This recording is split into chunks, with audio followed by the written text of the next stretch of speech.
Hello दोस्तों, स्वागत है आपके अपने YouTube channel learning study point में, जिसमें आप कक्षा 10 के बाद लेने वाले सब्जेक्ट के बारे में बताऊंगा आज मैं। जिसमें कक्षा 10 के बाद 11th में सब्जेक्ट किस प्रकार ली जा सकती है और कौन से सब्जेक्ट लेनी चाहिए और कौन कौन सी सब्जेक्ट क्या क्या आप कर सकते हैं, ये बताऊंगा आज मैं। कक्षा 11th में 4 टॉप सब्जेक्ट है, जिसमें arts, commerce, agriculture and science 4 top subject होते हैं। जिसके अंतर्गत आर्ट्स में आप यूपीएससी क्लियर कर आईएएस बन सकते हैं, कॉमर्स में बिजनेसमैन, और एग्रीकल्चर के तहत हम कृषि अधिकारी, जो भी एक टॉप पोस्ट होती है जिसमें भी आप जा सकते हो। साइंस में अलग अलग फैकल्टी के हिसाब से इंजीनियर और डॉक्टर बन सकते हैं। तो मैं बताऊंगा कि आर्ट्स में कौन कौन सी सब्जेक्ट पढ़नी पड़ती है। तो आर्ट्स के अंदर आप साहित्य और इकोनॉमिक्स 2 में से एक सब्जेक्ट ले सकते हैं, जिसके अंतर्गत आप राजनीतिक विज्ञान एवं भूगोल एवं इकोनॉमिक्स, या राजनीतिक विज्ञान, साहित्य एवं राजनीतिक विज्ञान और भूगोल तीनों पढ़ सकते हैं।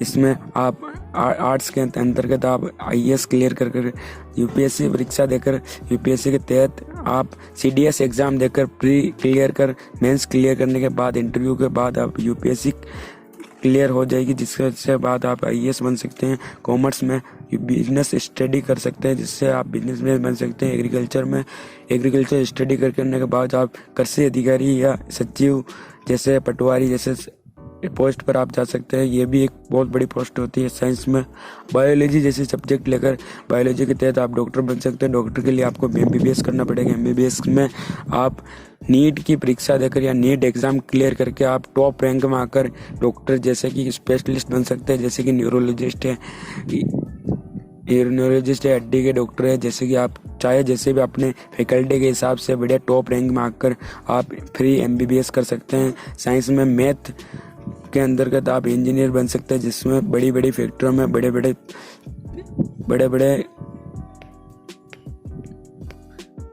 मैथ सब्जेक्ट के दौरान आप इंजीनियरिंग से बड़े परचेस कर सकते हैं। इसमें बहुत सारी अर्निंग है। इसमें आपको टॉप फैक्ट्रियों में काम या सरकारी वर्कर भी बन सकते हैं। इसमें इंजीनियरिंग की पोस्ट होती है आपके पास, जो कई प्रकार से बड़ी होती है। डॉक्टर लाइन भी आप कर सकते हैं, एक कृषि अधिकारी भी बन सकते हैं, बिजनेसमैन भी बन सकते हैं, और आप चाहे तो कलेक्टर आईएएस भी बन सकते हैं। लेकिन ये आपकी मनोविज्ञान है, आपके मन के हिसाब से या आपके अपने सपनों के हिसाब से सब्जेक्ट ले सकते हैं। इसमें सभी इंपॉर्टेंट सब्जेक्ट है।